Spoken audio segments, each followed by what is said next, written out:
and some international flights. And we expect these flights to be resumed today, sir, the normal flight schedules.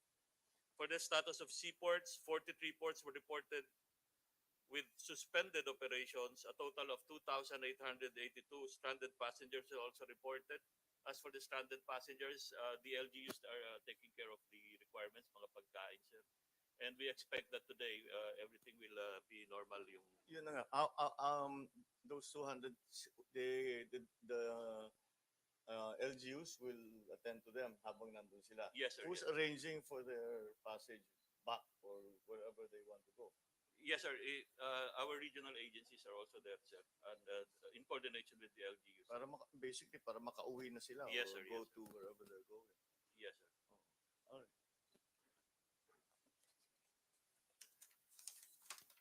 For power and communication, shown are specific areas with reported power and communication interruption.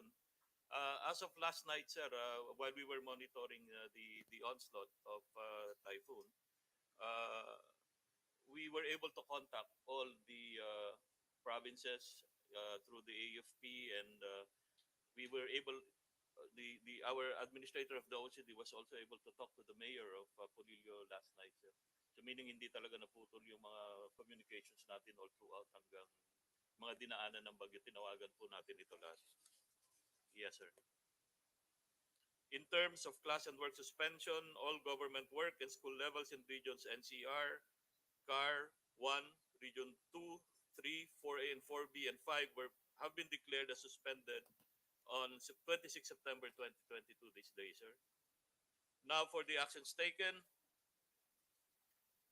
Shown are the preparedness actions taken by the NDRRMC, which involve weather updating sessions and the activation of the Charlie Protocol or the highest level of emergency preparedness.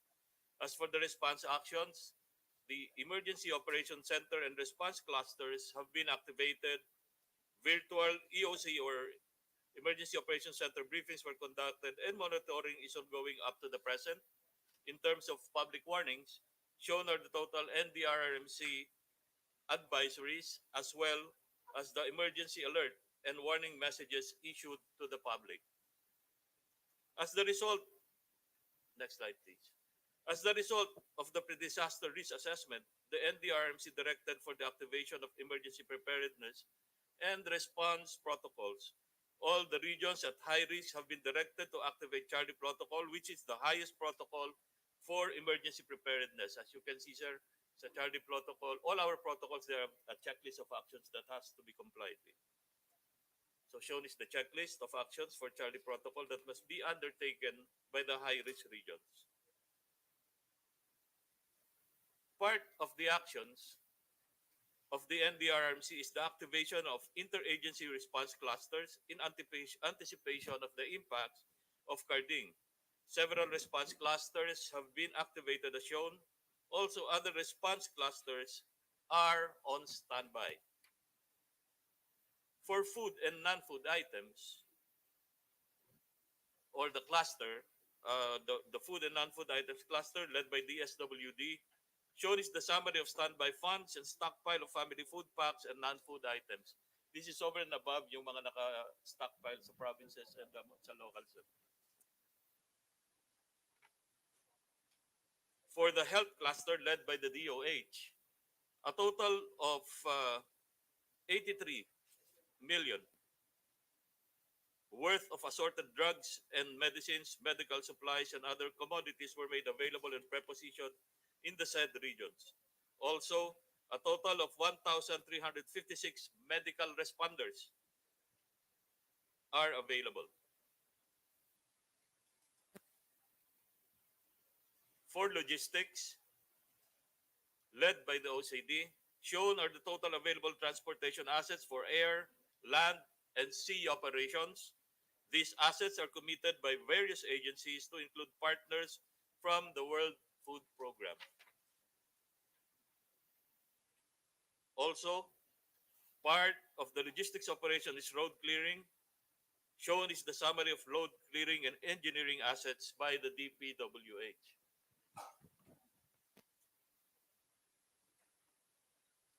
For the search and rescue and retrieval cluster led by the Armed Forces of the Philippines, shown is the total number of teams, personnel deployed, and on standby.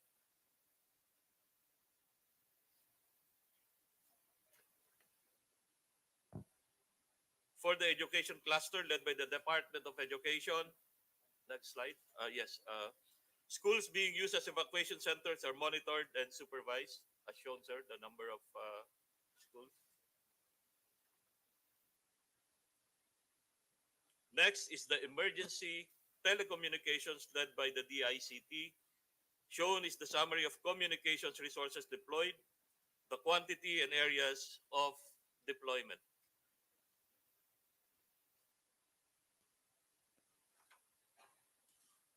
Lastly, for the law and order cluster led by the PNP, shown is the deployment summary, notably no reported looting incidents and other related violence against women and children were reported as of this report, sir. Here are some of the action photos for reference. As ways ahead, the NDRRMC will continue to monitor the situation and anticipate whatever needs that may arise. And based on our monitoring and coordination with the regional DRRM councils, there are no pressing needs as of the moment, and the response requirements are generally managed at the ground. That ends my presentation and my briefing, sir. Thank you and good morning. Thank you very much. Steve. All right.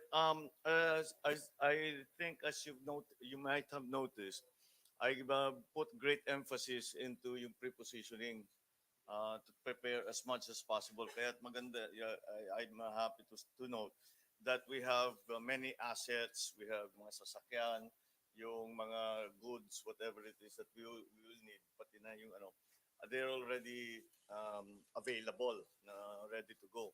Ngayon, I think what we have to do now is how do we deploy those assets? Nandiyan na sila. Saan ang pinaka-importante, pinaka-critical? Just to get the really baseline here. Do we have a representative from the OST, Pag-asa? All right. Could you show us very clearly where exactly the track of the typhoon was, what the winds were, velocity of travel, etc., etc. Para alam talaga natin kung saan yung mga dapat natin tignan na lugar na kasi yun ang talagang dinaanan ng bagyo. And then we will give us an idea of how strong the typhoon was as it passed that area. Para alam natin kung malaki yung damage. Ngayon, bigat.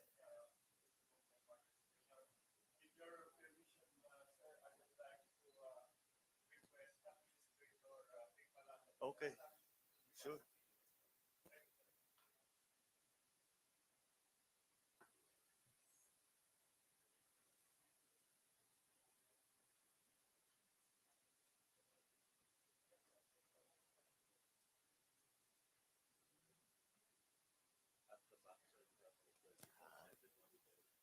Oo nga.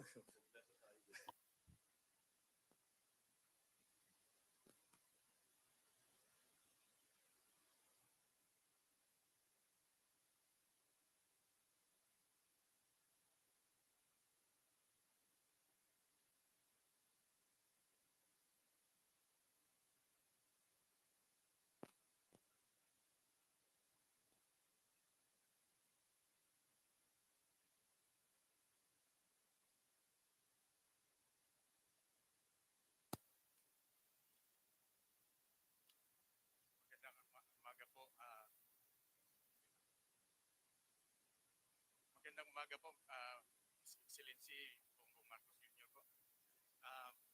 May I present to you what we were doing during the passage of Typhoon Karding. Next slide, please.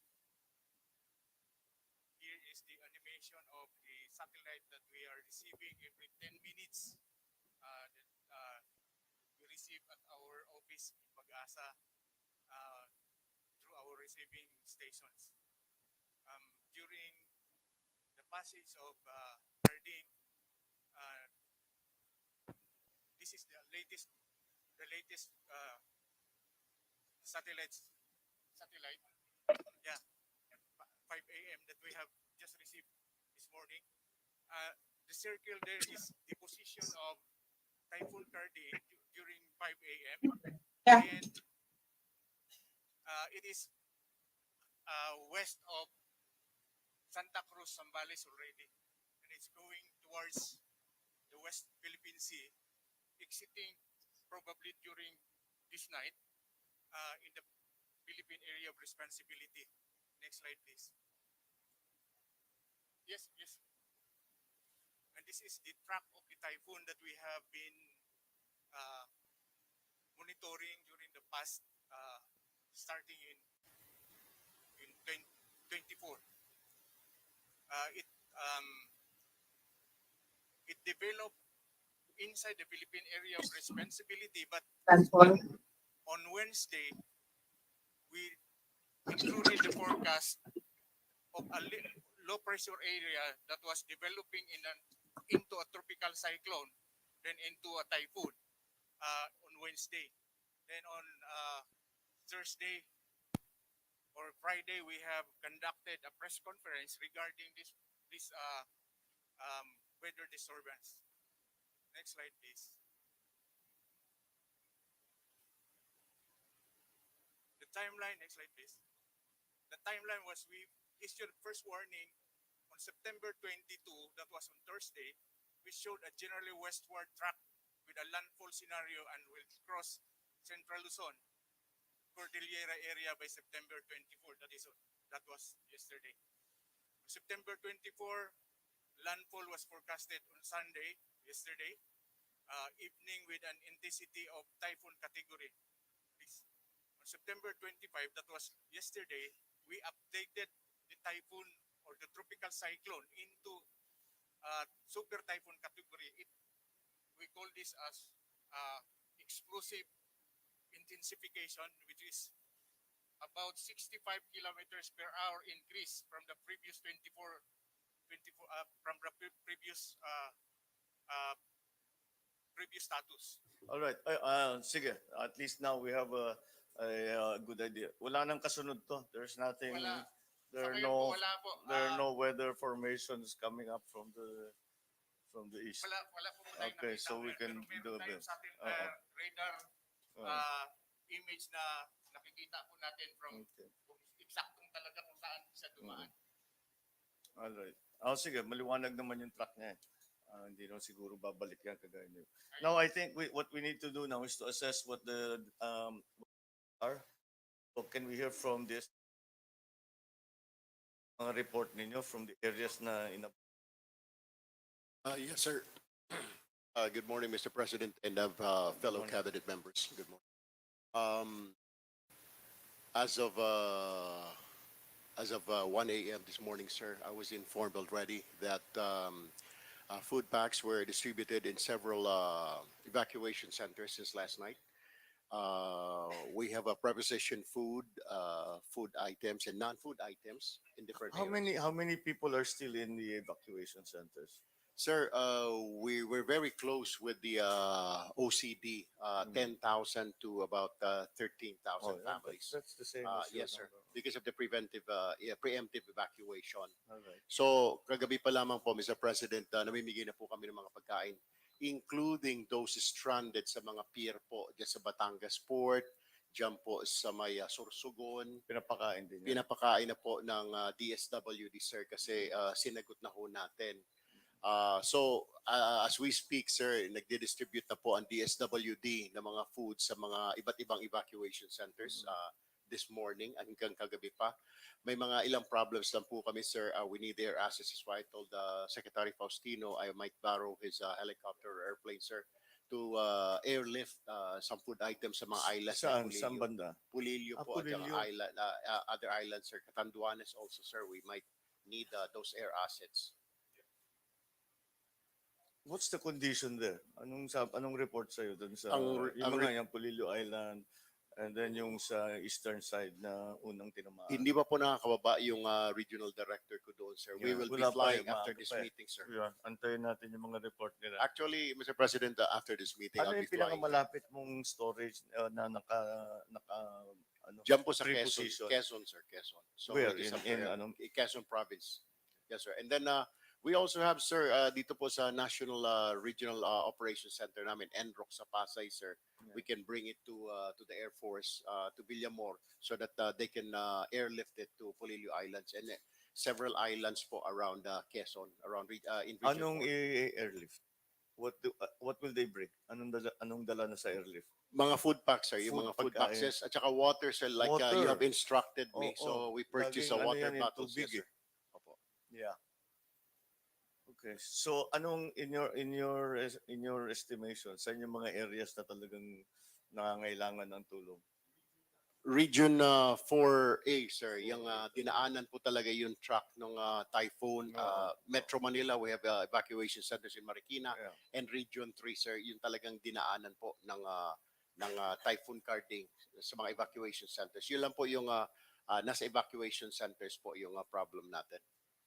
So wala nang kailangan sa GIPI. We don't have to rescue. So Wala, sir, parang because I'm not getting reports of people that need No, to be sir. rescued. because of the preemptive Because of the evacuation po. preemptive At saka I evacuation. think, That's sir, why because of the effective yan. experience, sir, sa mga typhoons before, Yolanda, Odette. Tama. So That's they what we learned the learned from lesson, that. sir. Eh. So pag nagbigay po ng warning ang LGU, sumusunod po yung mga kababayan na natin, Mr. Very President, sir. All right. Thank you. Thank you, Secretary. Can we hear from the LG? Ano bang report coming from our Yes, magandang LGUs? umaga po. Magandang umaga po, mahal na Pangulo, no? At sa mga kasama ko po. Pakita ko lang po yung report ko sandali. Paki-load lang po. Okay. Gusto ko sana ipakita, pinag-uusapan po natin yung preemptive evacuation. Ito po yung mga preparedness na ginawa. Next slide, please. Yan po ang sinundan po namin yung track ng bagyo. Kung kaya't base po dyan sa tatlong sa listo, Alpha, Bravo, Charlie. Charlie, ito po yung mga lugar na malapit na tatamaan ng bagyo.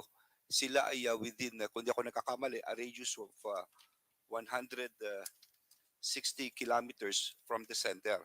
Kaya diyan po kami nag-concentrate. No ho. Pagkatapos yung sumunod ay yung Bravo, which is 330 kilometers from the center, at yung Alpha. So yan pong mga LGUs na yan ay sinabihan ng gusto at tinutukan po ng gusto. Next please. So yun yung mga preparedness before. Ito po yung mga ginawa ng ating mga gobernador, mga mayor, mga barangay captain, even before. No? Ito nga ho sa Bordeos, si Helen Tan, 2 days before nag-evacuate na ho siya at napapakain na. No? Ito po sa Tuguegarao, pakibilisan lang. Yung mga maraming slides to, pakibilisan lang yung mga pictures. Ito po sa Aurora, even before, nagbi-meeting na po sila. Sige lang, ito sa Nueva Ecija, talagang pinagandaan po ito, no? Ito sa Cagayan, Nueva Vizcaya, Pangasinan, Caloocan, no? Kung saan-saan. Next. At ito naman po dito sa Aurora, next. So, at saka continuous monitoring, kamukha po na sinasabi po natin, ang purpose po nito ay para ma-evacuate kagad yung mga tao at tinitignan yung mga lugar na talaga mabababa. Next please. Sige lang. Next. Sige lang sa Aurora. So, yan po yung mga ibang mga litrato po rito, no? So the DILG ang ginawa, tuloy-tuloy nyo lang. The DILG issued the necessary memoranda and advisories to all concerned LGUs to carry out the necessary preparedness action of Super Typhoon Karding. In accordance with the list of protocols such as but not limited to mobilization of barangay NDRRMCs, implement preemptive or forced evacuation in areas with high to very high susceptibility of floods and landslides.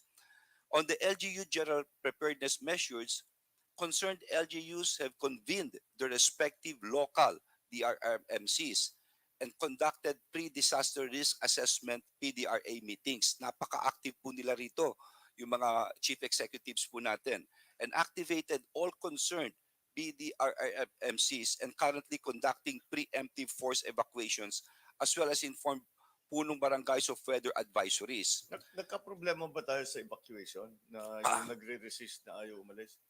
Kung meron, sir, konting-konti lang Konti po. lang naman yata Konti. naiintindihan na Oho. nila na delikado. Oho. At ito po ang naging susi talaga, sir, evacuation. Tama po kayo. At yan, pinaghandaan po pati mga tubig, mga baterya, kuryente, may mga tents na kagad din, ano.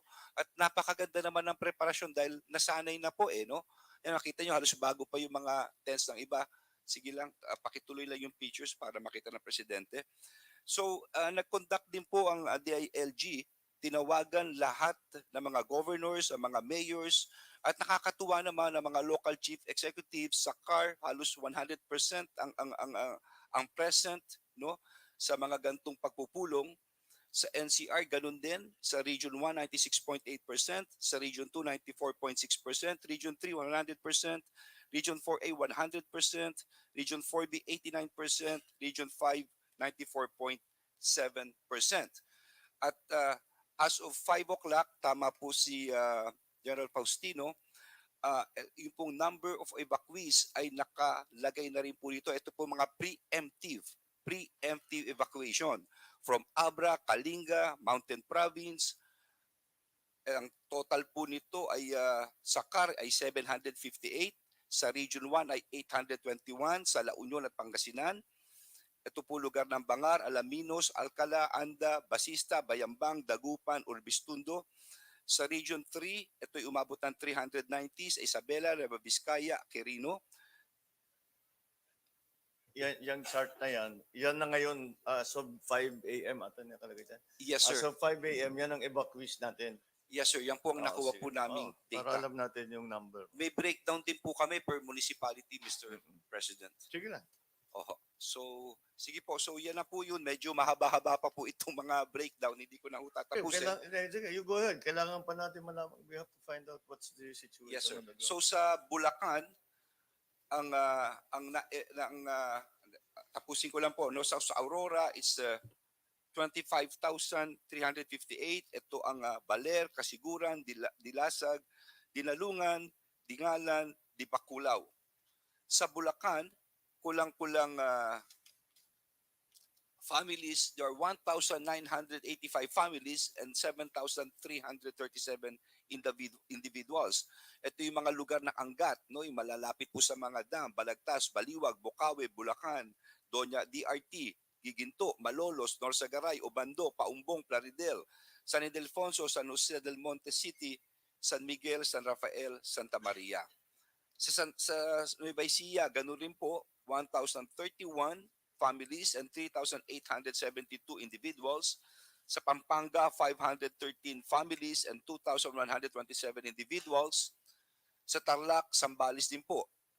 Ito total ko na sa Region 4, ganun din po sa Batangas, Cavite, Laguna, Quezon, and Rizal, hanggang Marinduque po and Romblon. And of course, sa NCR, kulang-kulang 33,043 individuals. At sa Camarines Norte po. No? So, overall, kung titignan po natin, napakaraming na preemptively evacuated. At importante, may sufficienteng pagkain, may tubig, at nakumbinsi ka agad lumipat. So that explains why, Mr. President, halos walang fatality po tayo ngayon. Talaga napaghandaan po on the ground. Yun lang po, Mr. President. Thank you. Thank you for that. All right. So that's more or less, gusto ko lang, well, since we have the secretaries of the ICT and Energy, perhaps, mabilis lang siguro yung sa'yo, and you can tell us the state. Yung sa, the Secretary Ivan O is here because one of the most important things is to establish immediately after a storm or the case to establish communications with the affected areas para alam natin kung what's happening and of course power kaya nandito si Secretary Lutilla. I want to ask what we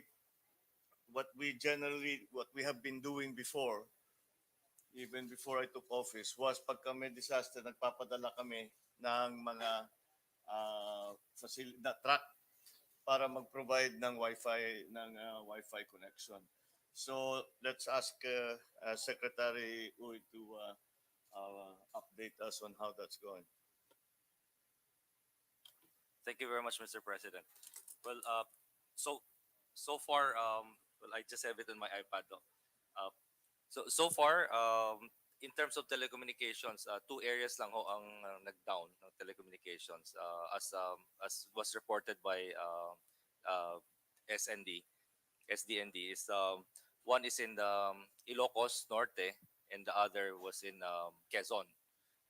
But insofar as the major areas where the landfall of the typhoon hit, all communications are intact, and we're able to communicate through um, both radio as well as even the telcos that are smart, Globe, PLDT. They're all working po. How many of the telco systems went down? In other words, how much damage did they suffer?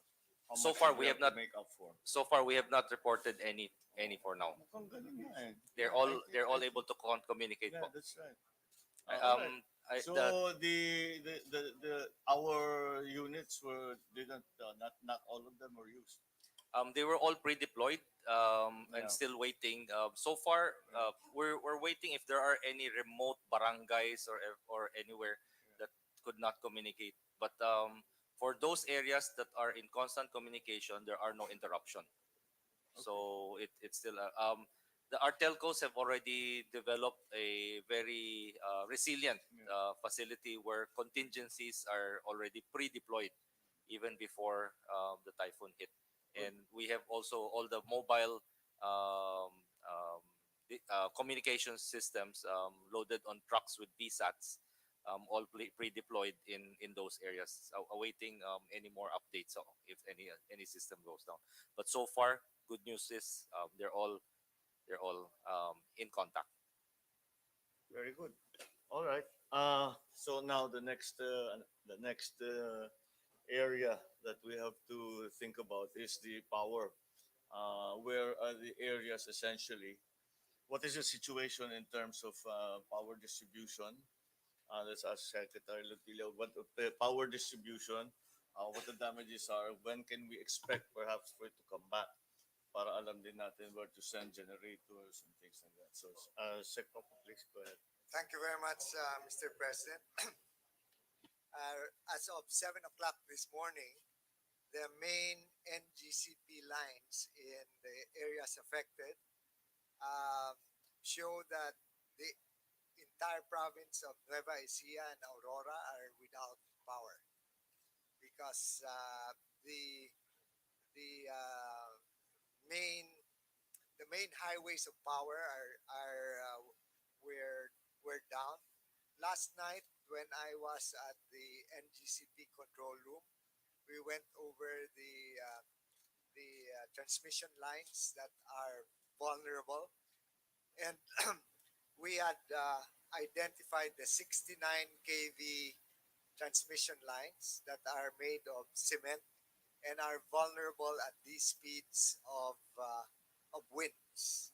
So the other provinces that are partly affected are Tarlac, Zambales, Pampanga, and Quezon. There is a list of the specific areas or cities and municipalities that are affected by these lines that are down, and we can give that list in detail later. At this morning uh, at 9 o'clock, we would have a better sense of where the main transmission wires are down, and also at the distribution level. Mr. President, as of the moment, most of these are still to be determined as to when they are going to be back, and the electric cooperatives in particular still have to make an assessment during daytime of all their facilities, because even if we will have restored the main transmission lines, it is the distribution lines and even the drop wires to the different houses that will still be vulnerable and or will be difficult to restore. I think you have noted that when we had the earthquake, that the problem is really at the household barangay sitio levels.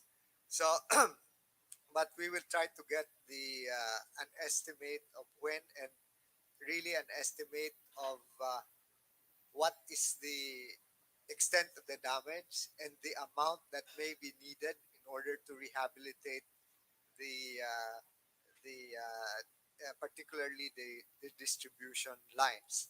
The good news, Mr. President, is that the main generation plants which are in the path of the typhoon were spared, and so we did not have any interruptions except for some problems that we encountered, especially in the hydros. So Kasiknan, I guess, is a difficult problem because there was a blockade that was imposed at the gates of the dam, and the spillway, it reaches critical levels and is now being addressed by our military together with the with our Ano DI. nang nangyari doon? Have they resolved that? Uh, s- yeah, sir. Sir Si Faustino? General Faustino at and the kaya nga, PNP were. ano na naging situation doon? Yes, For sir. the information of everybody, what happened was that there was that we had to kasi in Kasiknan, uh, may nagpadala ng tao para i-control yung spillway doon. But for whatever reason, the IP group blockaded it, so hindi sila makapasok. So I don't know. Let's Yes. see what happened now. Yes, sir. The background of that, sir, is merong legal issue kasi dito Oo. sa Kasignan. Right now, it is an issue between the PSAM and the IP group. So, ang nangyari sir dito, inoccupy ng IP yung yes. At pero matagal na ito sir, bago pa ito nung bagyo. Yes. So, kahapon nung nag-attempt pumasok yung to check on the status of the dam, hinarang ng mga IPs itong hindi pinapasok. So humingi ng tulong sa atin kagabi. Right now sir, uh, joint police and AFP ang ano na sir to i-enforce talaga yung because more than the dispute there, the safety yun yung primordial concern natin yung dam sir. Ngayon sir, on the way na sir, papasok na sir yung ating team doon para iayos yung gusot sir yung problema doon. So yun yung sir, mahaba na The only interest we have there is to be able to go in and control the spillway. This is not we're not trying to resolve any of these. Mr. issues. President, Yes. General Chiquito Malayo is here with me. The police and the AFP, they're escorting the Well, engineers. I think Yes. we're all right as long as it's Okay. under control Yes, sir. and that we have it. That we can do everything we need to do Yes, sir. in terms of controlling the spillway and hoping and making sure that it's not yet it's not a problem. Anyway, so I think at least for the power, we'll just have to wait. It really is a little early for us to kasi more complicated ang assessment ng power network kasi sa yung ibang ano. So we'll wait for that. But as a response already, since we've already identified that the whole of Nueva Ecija and the whole of Aurora have no power, that we need to send them power. Whatever the prospects are na babalik na yung kuryente, ngayon walang kuryente, kailangan ng people need to have some so kahit paano, I guess that's where we can concentrate yung mga ano ba ang natin, ano bang mga options natin. We have the big generators and the small generators. Yes, sir. I think we have to bring in generators, sir. I'm Yeah. sure merong standby generators. Meron ba tayong Meron tayong available, sir, sa mga then yun sir ang ipupush forward natin ngayon. Oh, doon, sige, sir. palagay ko yun na muna. Yes, Para may ilaw lang lang. Yes, sir, Para yes. yung tubig will flow, etc. Mr. President, so we just made sure that the fuel That's exactly. are- That's is- going to be my next point. well, at least we have Yeah. all the 99% and above of all the Yeah. fuel stations and have enough supply. fuel to Yes. So alright. I think Yeah, para we are safe makagalaw on din that yung side. mga tao natin. Yes. Yeah, that's always a problem. And to speaking of fuel, sometimes we forget we send generators, we don't send fuel. So make sure the generators have fuel. Ganun lang naman kasimple yun. So at least for the electricity side, that's, wala, stopgap measure na lang muna tayo. And then we'll do the long-term stuff as soon as we have more information and we know we can make a plan. We even have to upgrade the That's right, specs Mr. of President. the Yes.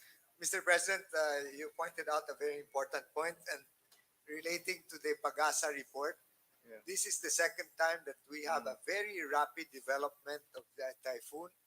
And unfortunately, October, November, December, especially in the Visayas and Mindanao areas, historically we have had the super typhoons during this period. So I think we in the power sector will coordinate with other agencies in preparing for this. So every typhoon has the potential of developing into a much stronger one, and we have very little time to. You're right. Is that going to be a tendency that the typhoons develop so rapidly? But that developed over 24 hours. It was not a super typhoon, then boom, it was. This one the same. We went from signal number 2 to signal number 5 in a period of like 3 hours, 4 hours. Is that going to be the is that the trend? And yan na yung climate change?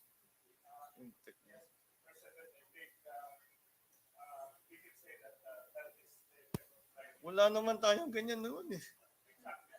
Matagal na tayo nagbabantay ng bagyo. It's not, doesn't, hindi ganyan. Oh, well, okay. So that's something that we have to deal with. I saw some reports about some of the dams na were releasing water. And I cannot forget the experience that we had in Cagayan Valley a few months ago, almost a year ago, na nagbitaw ang magat, and then nagkabaha-baha. So can we hear who can tell us what the situation is there and what are we doing?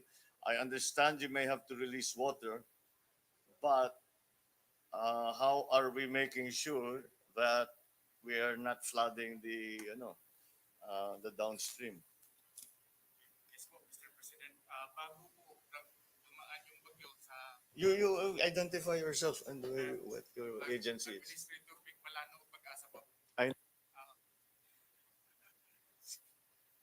mayroon po akong dito, data from our office na bago po dumating yung bagyong si Karding, nag-preemptive release po yung Magat kasi yung kanyang level during the time ay malapit na po doon sa tinatawag nating normal water high ng ang kanyang opening hanggang ngayon po ay nagre-release pa rin po. 1 gate yung kanyang bukas at 1 meter po yung height yung nire-release niyang tubig. Kasama na din po yung yung Ipo Dam kasi malapit na rin po doon sa normal water normal water level yung kanyang yung tubig. So ang sinasabi po natin bago magkaroon ng baha ay nagpapa-release na sila para hindi po umapaw yung tubig ilog. So yun po yung ating ginawa at ay ginawa ng dam operators po natin.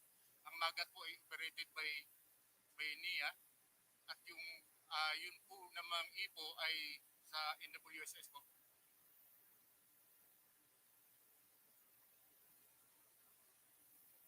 Opo. Okay. Anyway, okay. How do we make sure na hindi magkabaha sa downstream?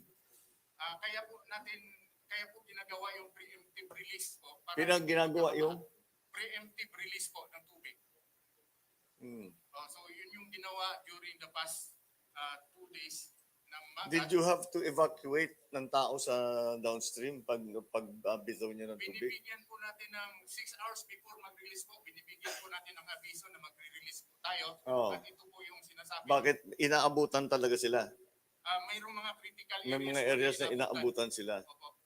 Sa ngayon po, ang ating mga dams ay marami pa pong kulang yung iba, lalong-lalo na po yung Angat. Although umangat kahapon hanggang ngayong araw na data ng about 7 meters, hindi pa po tayo umabot sa normal water high level during this time. Ang ibig sabihin po ng normal water high, lahat po ng pangangailangan ay binibigay. Okay. All right. Siyempre, sige, mabuti. At least we need water anyway. Dapat minamanage natin. But bantayan nyo na mabuti. We don't want that incident to happen na sabay-sabay na nagbitaw, hindi nag-warning sa mga affected areas na magbibitaw ng tubig. Kaya nagka-problema. You be very, very careful about that. Kontrolado naman natin eh. So kontrolin natin.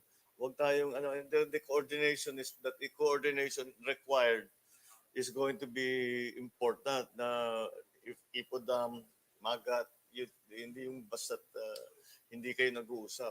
Kailangan naka-coordinate na mabuti. So it's NIA and NIA and MWSS po yun. halo-halo talaga yung sa water. Maybe we should have somebody from we'll arrange to talk to somebody from them para to make sure na walang problema. Yeah. Okay. Meron pa naman din po, we closely coordinate with the group. Yes. Oo. Pero hindi, very technical yung problema niyo, yung trabaho niyo eh. So you have to decide kung paano. Hindi namin masasabi sa inyo because again, it's a technical exercise. So, but you have to make sure that whatever it is you do, na hindi magbaha. That's it. Ganun lang kasimple yun. Yeah, that's what we need to worry about. All right, thank you.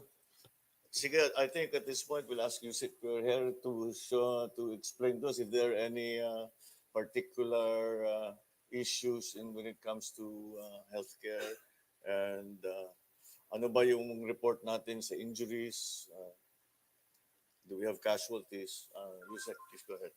Yes, thank you. Good morning, Mr. President, and to all the cabinet officials present. Currently, Mr. President, we do not have any reported injuries nor casualties across the different areas affected. We already have pre-positioned 83.7 million across the different areas. Our regional offices, our regional teams are going down the areas to check. As of this morning at 8 a.m., we were able to assess some facilities which were damaged, especially in Nueva Ecija.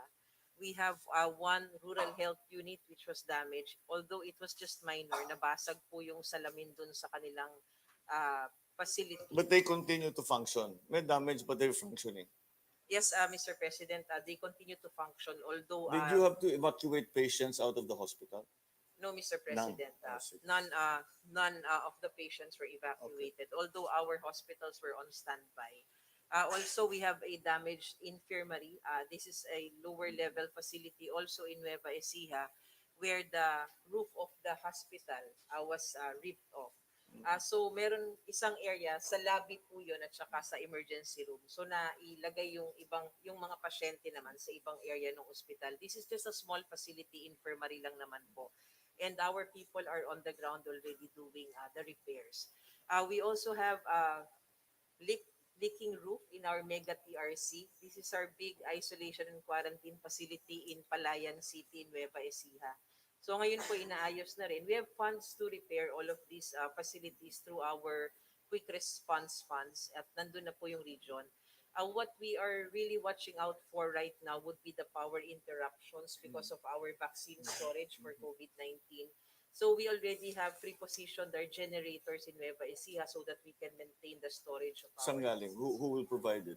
meron po yung mga ospital naman namin, nakukuha naman po namin kapag galing. So that's all, Mr. President. We are all mobilized. Meron na po kami mga personnel in the different areas. Our regional team from Region 4A right now going to Bordeos, Quezon to check our families that were affected. May mga dala-dala na rin po mga jerry cans and mga medicines and supplies. Thank you, Yusek. All right.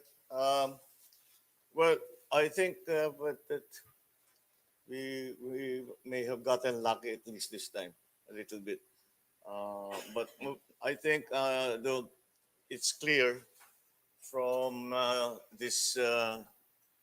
from what we did these last 2 days is that very, very important is preparation. Get people out of the areas of danger. Put all of your assets that you're going to use pagka mag-rescue para mag-relief, put them in place as much as possible. Prepare all of the, it's really in the preparation. And that's why I think we were able to, and then the LGUs did a good job na explaining what the situation was, what needs to be done, anong plano.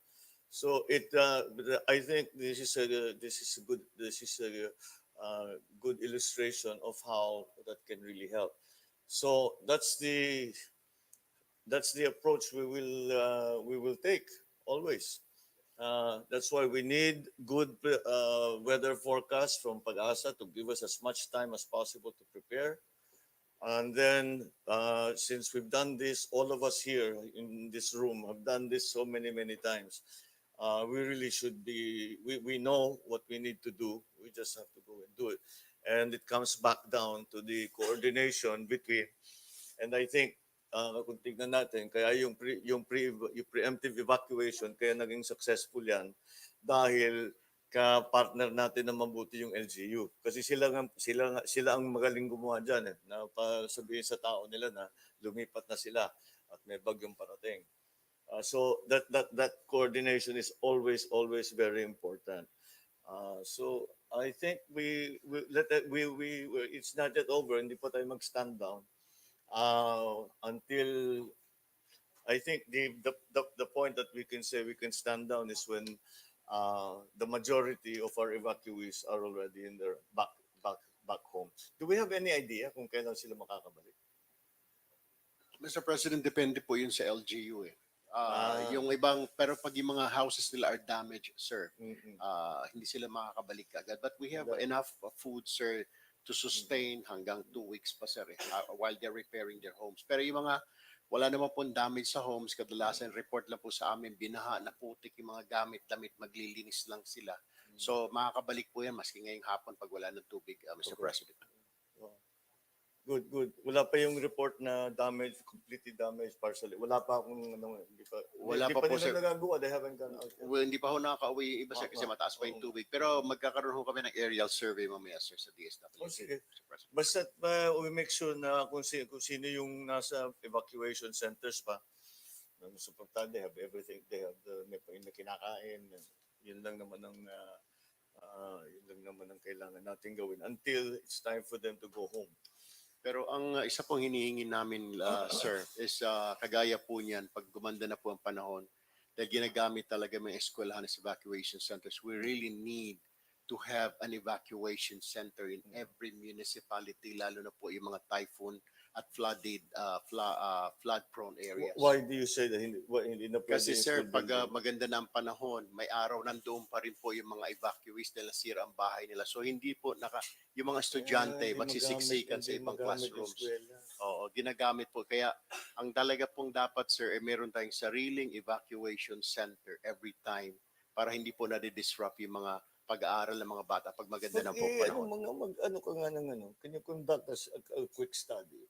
How long does it take yung mga partially damaged homes, completely damaged homes, how long does it normally take na makabalik sila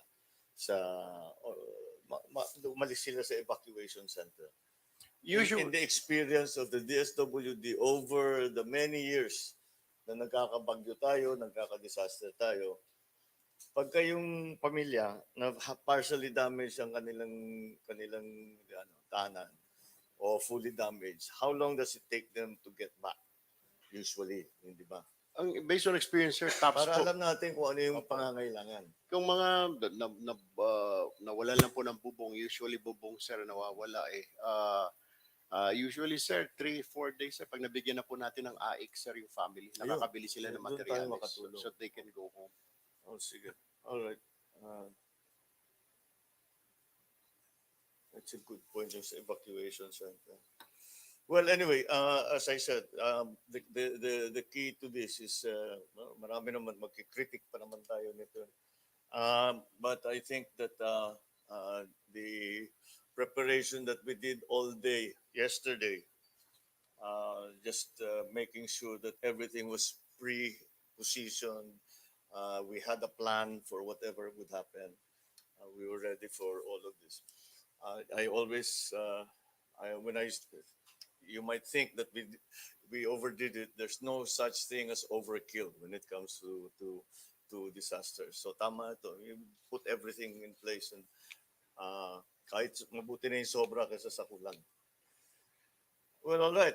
Unless there's anything else that no, that we need to discuss.